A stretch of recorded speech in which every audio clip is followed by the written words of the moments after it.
Neste ano de 2021, eu assisti duas séries na Netflix que eu gostei bastante, que são The Witcher e Sombra e Ossos.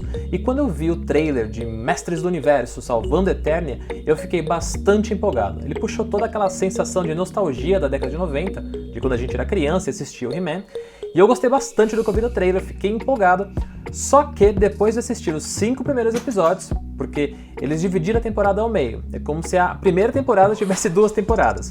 Então são 5 episódios agora e depois, sabe-se lá quando, vão lançar mais 5 episódios. Então depois de assistir esses 5 primeiros episódios, eu entendi o porquê a nota de aprovação do público no Rotten Tomatoes é de 33%. E no vídeo de hoje, nós vamos falar se essa nota é justa ou não. Bora lá! Eu tenho a força!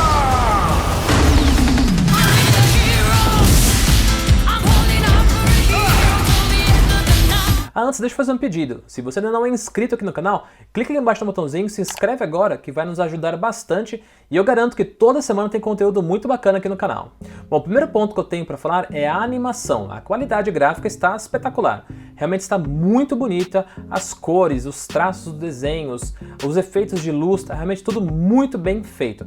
Ele atualizou o desenho, mas sem perder a essência do desenho original. Se a gente comparar com aquele desenho de 2002, que também tentou dar uma repaginada, não chega nem perto do visual que ficou agora nessa série da Netflix. Então, a parte gráfica, a animação em si, está muito bonita mesmo. Aqui foi um ponto que não tem que botar defeito. O segundo ponto, ainda positivo, é a dublagem. A versão original ficou realmente sensacional. Utilizaram Mark Hamill para fazer o Esqueleto, Sarah Michelle Gellar para fazer a Teela, o Liam Cunningham de Game of Thrones para fazer a voz do Mentor. Então a dublagem original é de altíssima qualidade. E a versão brasileira também ficou boa, apesar de eu ter sentido falta dos dubladores originais do He-Man e do Esqueleto, que ainda dublam, ainda que de forma mais esporádica, poderiam ter sido utilizados, mas ainda assim, de um modo geral, ficou boa a dublagem. Foi muito bacana terem escolhido o Guilherme Briggs para fazer a voz do Pacato, e ainda trouxeram o Mário Jorge de Andrade de volta para fazer a voz do Maguinho Gorpo. Então a voz do Maguinho Gorpo ficou sensacional, ficou muito, ele conseguiu ter a essência do personagem original. Mas por quê? Porque utilizaram também a mesma dublagem. Isso faz muita diferença no resultado final. Agora, o que pesa, e pesa muito para o lado negativo, é a história, que é o terceiro ponto que nós iremos falar. A forma como eles deixaram o He-Man de escanteio na história.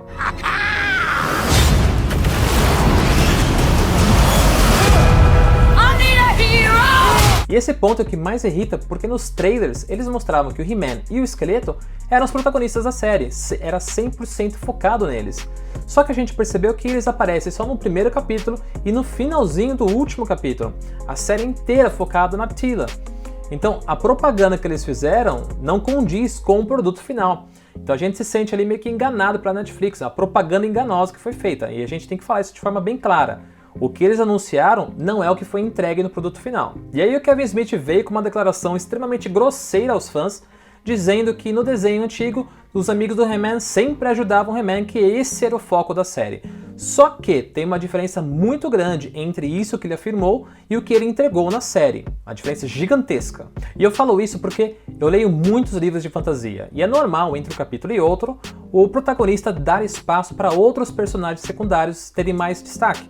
Então, em alguns capítulos, o protagonista não aparece tanto, fica mais em segundo plano para dar um pouco mais de profundidade aos outros personagens. Mas a história ainda é norteada pela história do protagonista. Se a gente olhar, inclusive, em séries da própria Netflix, vamos pegar, por exemplo, The Witcher. Na série The Witch, nós temos ali outros personagens que também têm bastante tempo de tela. Então a história, em alguns capítulos, dá uma pausa na história do Geralt para focar um pouco na história da Yennefer ou na história da Sienna. E apesar da parte da Yennefer ser um pouco chata demais, na minha opinião, ele realmente conta a história dela com bastante detalhe, mas a série continua ainda sendo norteada pela história do Geralt. Então é normal você realmente dividir o tempo de tela entre o protagonista e os personagens secundários. Agora, o que não é normal é o que o Kevin Smith fez. O que ele fez foi deixar o He-Man totalmente escanteado na própria série e transformar em um show da Teela. Isso realmente não é a mesma coisa da declaração dele. E com isso a gente entra no nosso próximo ponto, que é a Teela. A primeira coisa que eu já não gostei foi que ela estava lá, sendo nomeada a primeira mentora, bacana, lutando para salvar a Eternia, batalhando, legal. Aí de repente recebe a informação de que ocultaram dela a verdade sobre o He-Man, aí dá um piti, vira cara com todo mundo, dane esse mundo, não quero saber de ninguém. Assim, a não ser que ela tenha transtorno bipolar, E eu não engulo essa revolta dela toda. É muito forçado, de verdade, gente. Esse motivo, virar a cara pro mundo, dane-se tudo, não sei mais quem eu sou, por conta disso... Muito, mas muito forçado mesmo. E eu não engulo essa revolta toda, não. Segunda coisa que eu não gostei é a descaracterização da personagem. Se a gente comparar ela com as outras versões, com a versão original, com a versão de 2002, gente, não tem nada a ver, tá completamente diferente. E eu pergunto, pra que fazer ela toda bombadinha, cabelinho raspado, pra que essa masculinização da personagem? Não pode ser guerreira e feminina ao mesmo tempo? Pra que fazer essa descaracterização completa da personagem? Óbvio. Polêmica vende, você faz uma alteração como essa e você fomenta a discussão na internet, vira trend topics no Twitter e vai todo mundo correndo assistir para saber do que se trata. Então essa alteração foi realmente pensada do ponto de vista de marketing para vender a série e conseguiram. Agora, independente dessa alteração que foi completamente desnecessária, a personagem é muito chata, muito rabugenta, rebelde sem causa, parece uma adolescente que choramingando de um lado para o pitanga, de um lado... Meu, forçação de barra total. Quinto ponto que eu também não gostei é esse espírito de George R.R. Martin que caiu no Kevin Smith. Meu, isso aqui não é Game of Thrones, isso aqui é He-Man. E ele é um contratado, ele não é o dono da série. Ele é um contratado para trazer vida a essa continuação. Então o mínimo que ele tinha que ter feito é pensado na opinião dos fãs. É pensado se os fãs vão gostar da morte desse personagem ou daquele outro. Coisa que ele não fez, ele ignorou completamente a opinião dos fãs. E aí ele vai lá e mata um personagem, 2 personagens, 3 personagens, pensando, pô, bacana, com certeza o George R.R. Martin ficaria orgulhoso de mim. Meu, pisada na bola feia do Kevin Smith. E para fechar todas as cagadas com chave de ouro, Kevin Smith nos mostra um cliffhanger que te faz passar muita raiva. Porque os cliffhangers, a função deles é deixar você ansioso pelo próximo episódio, é deixar você com aquela sensação de eu quero ver logo o que vai acontecer no próximo episódio. E não deixar você com aquela vontade de pegar o controle remoto e tacar na televisão de raiva pelo que você acabou de ver. E é justamente essa sensação que eu fiquei nesse último episódio. Porque não bastou ele ter matado o He-Man no primeiro episódio, ele vai e traz o He-Man no último episódio, nos últimos momentos, para matar ele de novo? Gente, que cliffhanger idiota é esse? Não é assim que se faz cliffhanger. Realmente, detestei a forma como ele concluiu a história desses 5 primeiros episódios. Então a conclusão é que a série não entrega aquilo que foi prometido.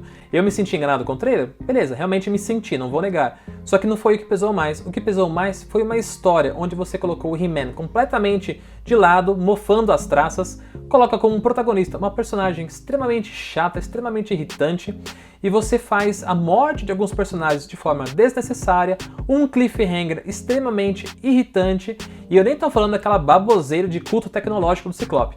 Aquela parte ridícula que também colocaram na trama não tem nada a ver. Resta agora saber se os 5 últimos episódios vão conseguir apagar a imagem negativa que os 5 primeiros deixaram.